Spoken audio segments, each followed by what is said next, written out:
Hi, Danika Watson, nurse practitioner. Today we're going to talk about steroid use. Disclaimer, this is not medical advice, recommendations, or a diagnosis. This does not take the place of a wild child check or a sick visit. If you have any questions, please see your healthcare provider or your pediatrician. I want to discuss kind of a broad overview of steroids and why they're not always needed and why they might be needed. So especially right now with respiratory season kind of at an all-time high, this bad respiratory virus that's going around, it is really hard for people to come in and to hear me say, you have a virus, you need to do supportive care. It's going to take time to go away.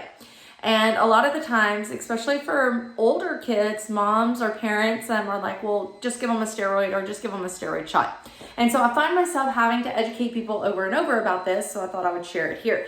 There is a time and a place for steroid use, and that does not mean every time you get a cough, a sniffle, or congestion that you need a steroid.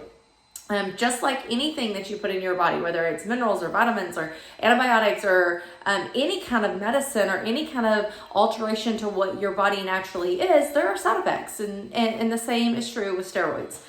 So we are very cautious when we do give steroids. We need it. There needs to be a reason, a really good reason to give them. And then we need to make sure that the child is, age appropriate to get them.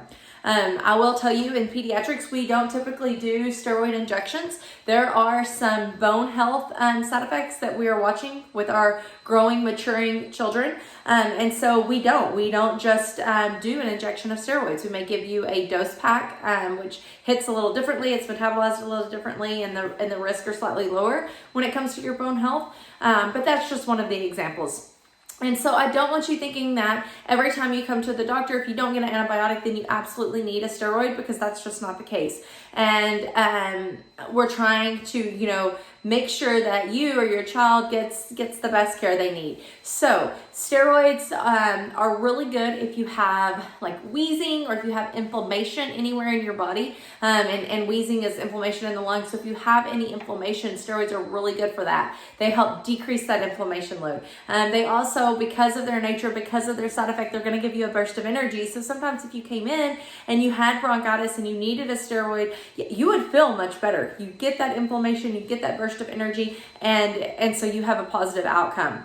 But again, that doesn't mean that the next time you come in, you have the same disease process or you have the same things going on and you need that same treatment.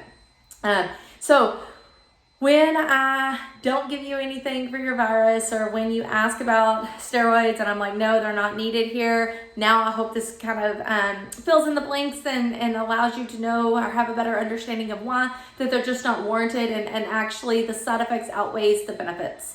If you do have any questions, again, you can reach out to myself, you can reach out to your healthcare provider or your pediatrician, and I hope you all have a wonderful day.